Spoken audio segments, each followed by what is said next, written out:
ચૂંટણી વિવાદમાં ગ્રામજનોની તાલુકા પંચાયત કચેરી ખાતે ઉગ્ર રજૂઆત. સંજેલીમાં શિક્ષક ચૂંટણી વિવાદ, ગ્રામજનોની તાલુકા પંચાયત કચેરી ખાતે ઉગ્ર રજૂઆત. સંજેલીમાં સરકારી શિક્ષક ચૂંટણીને લઈ વિવાદ સર્જાયો છે. સ્થાનિક ગ્રામજનો દ્વારા આરોપ મુકાયો છે કે સંજેલી તાલુકાના કેટલાક સરકારી શિક્ષકો ચૂંટણી પ્રક્રિયામાં અનિયમિતતા અને પક્ષપાત દાખવી રહ્યા છે. આ મુદ્દે ગ્રામજનોમાં ભારે અસંતોષ ફેલાયો છે ને તેઓએ શિક્ષણ વિભાગ અને તંત્ર સામે ઉગ્ર રોષ વ્યક્ત કર્યો છે.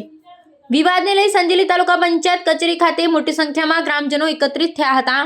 તેમણે તંત્રને લેખિતમાં રજૂઆત કરી અને માંગ કરી કે શિક્ષણ ચૂંટણીમાં પારદર્શિતા અને ન્યાય જળવાઈ રહે તે માટે તાત્કાલિક તપાસ કરવામાં આવે. ગ્રામજનોના જણાવ્યા મુજબ કેટલાક શિક્ષકો પોતાના સ્વાર્થ માટે ચૂંટણીને પ્રભાવિત કરવાનો પ્રયાસ કરી રહ્યા છે. આ મુદ્દે તંત્ર દ્વારા હજી સુધી કોઈ સ્પષ્ટ કાર્યવાહી કરવામાં આવી નથી, જેને કારણે ગ્રામજનોમાં નારાજગી વધી રહી છે. ગ્રામજનોની રજૂઆત બાદ તાલુકા પંચાયત કચેરીના અધિકારીઓએ તેમને આશ્વાસન આપ્યું કે સમગ્ર મામલે યોગ્ય તપાસ કરવામાં આવશે અને જો કોઈ શિક્ષક દોષિત જણાશે તો કડક પગલાં લેવામાં આવશે. આ ઘટનાએ સંજેલી તાલુકામાં શિક્ષણ વ્યવસ્થાની વિશ્વસનીયતા સામે પ્રશ્નચિહ્ન ઊભું કર્યું છે.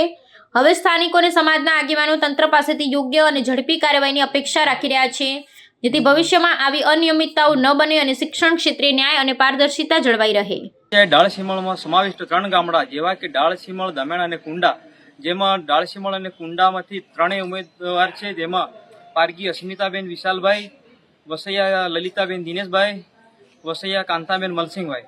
જેમાં લલિતાબેન દિનેશભાઈ વસૈયા, લલિતાબેનના પતિ દિનેશભાઈ જ્યોતિભાઈ વસૈયા, જે કુંડા પ્રાથમિક શાળામાં શિક્ષક તરીકે ફરજ બજાવે છે.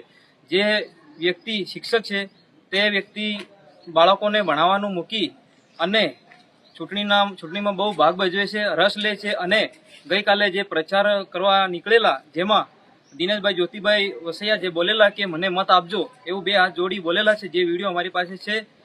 અને ચૂંટણી અધિકારી સાહેબને અમે કહેવા માંગીએ છીએ કે આ વ્યક્તિને કાયદેસરની કાર્યવાહી કરે અને એક્શન લેવામાં આવે. જો એક્શન લેવામાં ના આવે તો અમે ઉપર જાણ કરીશું. આપનું નામ? મારું નામ પારગી કયુમભાઈ સરતનભાઈ.